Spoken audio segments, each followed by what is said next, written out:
But now it is time to take an in-depth look at what's making news this morning. I think I might be able to guess a little bit. We are joined by rural podcaster and PhD candidate in journalism at Deakin University, Kirsten Dioprese. Kirsten, good morning. Hi, Emma. Hi, James. And look, if you have to leave me to go to the PM, I understand.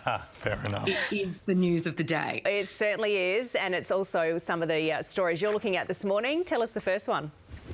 Yeah, look, I had a look at the media because obviously we had the budget reply last night, but the newspapers were really split as to how they covered it, because when you're a newspaper, you really want to have something new and something that will stay on the front page of the paper.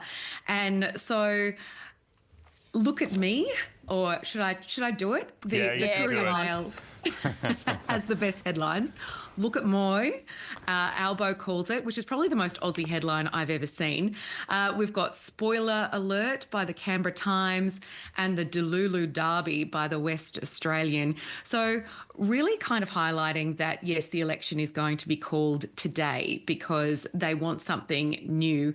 And of course, that was a strategic tactic. And this is kind of what happens when you get the election crazy and the needs of the media combined. And it says to me, firstly, that newspaper front pages actually still matter, that they, really do think about this. But secondly, as well, the games that are already happening. So while the election hasn't been officially called, clearly last night's budget was almost like a campaign election. And of course, the budget on Tuesday and the budget reply were both like an election launch, if you like. And that's what we saw in the content of them as well. And Kirsten, last night, obviously, we had the opposition leader's budget reply speech. He made a big thing about energy. Interestingly, he didn't actually mention the coalition's nuclear policy very much, didn't focus on that, did focus, however, on gas. That's right. And so this is the way that the papers were split. Those that decided to go with the Peter Dutton budget reply, which, old news at, 7 or 8 o'clock last night, it would seem.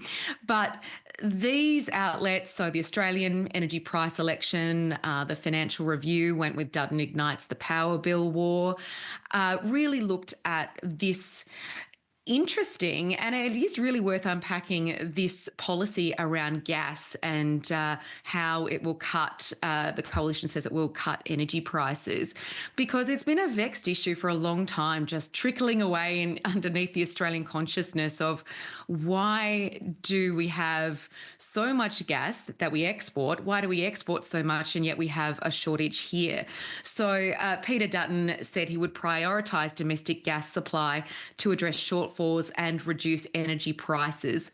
Now, the devil is always in the detail with these sorts of things, but the coalition says it will have a national gas plan, which would include an East Coast gas reservation regime, which would serve up to 20% of demand.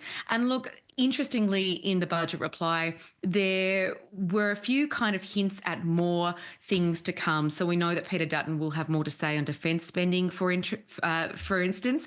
And again, that's because we're in this period of an election, really, and these are more like campaign launches, and we're going to hear more things coming out over the next 5 weeks. Certainly will. Hey, Kirsten, just quickly, the last story. People in Melbourne tend to evade fares a little bit on public transport. What's this story?